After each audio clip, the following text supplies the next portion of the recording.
Halo, saya Dr. Romi SPOG, dokter spesialis kandungan di Rumah Sakit Umum Daerah Dr. T.C. Hiles Maumere.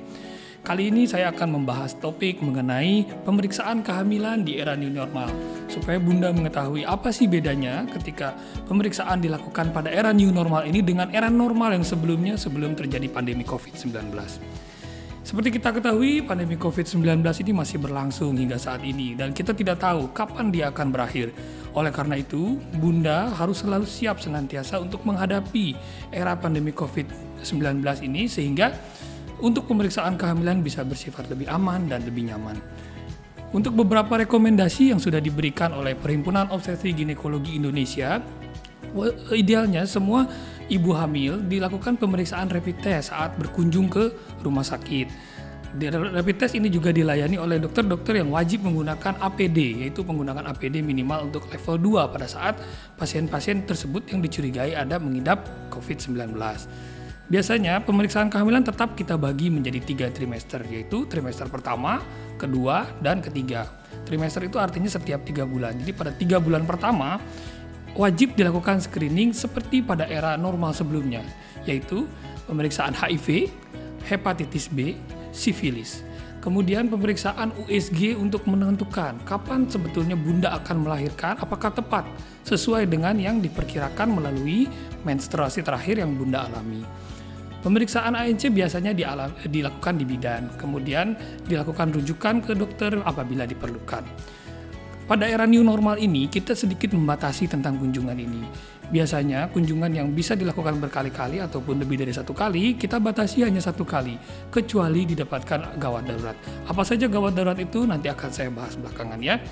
Kemudian, pada trimester yang kedua atau 3 bulan kedua, konsultasi juga kita batasi. Biasanya, sebisa mungkin dilakukan konsultasi jarak jauh atau teleklinis dulu. Apabila diperlukan kontak langsung, baru kita lakukan kontak langsung.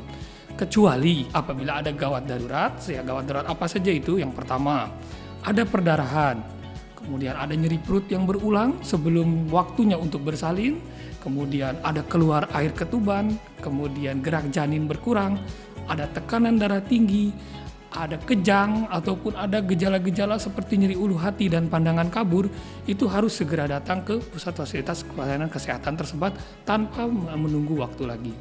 Nah, kecuali kalau bila tidak ada gejala tersebut, maka pemeriksaan diarahkan untuk dibatasi sehingga dapat lebih terarah. Kemudian pemeriksaan lain seperti USG dan laboratorium pun kita lakukan bila ada indikasi.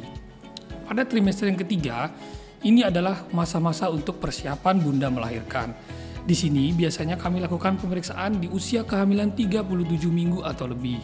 Pemeriksaan yang dilakukan untuk menentukan bagaimana proses persalinannya. Apakah Bunda bisa bersalin di fasilitas kesehatan pertama atau puskesmas atau harus dirujuk ke rumah sakit.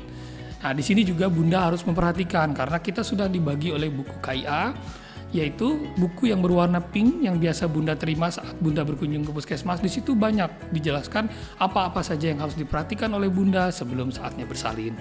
Nah, jika ada tanda bahaya, maka segeralah datang ke fasilitas kesehatan terdekat. Nah, yang akan saya bahas berikutnya adalah persiapan apa saja sih yang harus Bunda lakukan saat untuk melahirkan di era new normal ini. Yang pertama, biasanya dilakukan screening. Saat ini karena gejala COVID itu sudah khas, mungkin sudah dibahas di periode-periode berikut sebelumnya, yaitu adanya gejala panas tinggi ataupun riwayat perjalanan. Biasanya kalau ada screening memasuki arah kecenderungan ke arah COVID-19, maka Bunda akan dipisahkan dari pasien-pasien lainnya yang tidak mengalami gejala seperti ini. Tujuannya adalah untuk mencegah penularan baik dari antara Bunda sesama Bunda maupun Bunda dengan petugas kesehatan. Kemudian tanpa memandang bulu semuanya wajib menggunakan masker. Tentunya menggunakan masker dengan cara yang benar yang sudah diajarkan oleh kami semua di sini, oleh pemerintah. Penggunaan masker yang benar seperti apa Bunda harus memerhatikan karena bukan hanya saja laki-laki ataupun orang biasa yang mengenal, tapi bunda-bunda hamil pun harus menggunakan masker baik saat kontrol maupun saat persalinan.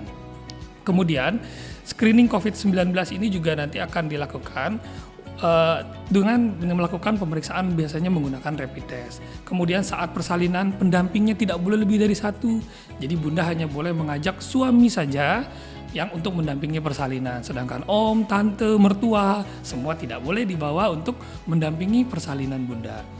Kemudian bunda juga nanti diarahkan untuk menggunakan face shield, dan bayi baru lahirnya pun idealnya menggunakan face shield supaya tidak ditularkan COVID-19 itu baik dari bunda, petugas kesehatan ke bayi yang baru lahir ini. Nah, dari penelitian yang kita jalani, penularan dari ibu ke bayi yaitu pada masa kehamilan itu belum ada yang dibuktikan. Jadi sampai saat ini masih diteliti apakah COVID-19 ini menular melalui ari-ari. Jadi kita tidak tahu apakah bunda yang sedang mengandung ini langsung menularkan ke bayinya atau tidak. Tetapi sampai saat ini belum ada buktinya. Jadi bunda tenang ya. Jadi bunda yang menderita COVID-19 kemungkinan belum tentu menularkan ke bayinya. Tetapi apabila bayinya sudah lahir, tentu harus kita jaga supaya bunda tidak menulari bayi baru lahir tersebut. Nah, kemudian pencegahannya apa saja sih? Pencegahannya sama, yaitu pertama harus sering cuci tangan dengan sabun dan air mengalir minimal 20 detik. Kemudian gunakan cairan pembersih tangan alkohol 60% sampai 70% bila tidak ada sabun. Kemudian tutup mulut dan hidung dengan siku yang terlipat saat batuk dan juga gunakan tisu. Jadi sudah tidak boleh lagi batuk dengan gaya seperti ini, tetapi harus menggunakan siku ya. Jadi bunda harus memperhatikan juga cara-cara seperti ini. Kemudian bunda juga harus menjaga jarak, baik itu saat kontrol maupun bunda saat di luar pun sekalian bunda harus menjaga jarak sehingga bunda terhindar dari penularan COVID-19 ini. Kemudian bunda juga harus menghindari menyentuh wajah, mulut, hidung, mata karena itu merupakan area masuk dari virus tersebut ke dalam tubuh bunda. Bersalaman juga harus bunda hindari. Jadi bunda sekarang kalau ketemu dengan orang lain harus melambaikan tangan saja atau salam menggunakan siku. Tidak boleh lagi berjabat tangan langsung. Kalaupun sampai bunda lupa, ingat cuci tangan setelah bunda melakukan jabat tangan tersebut.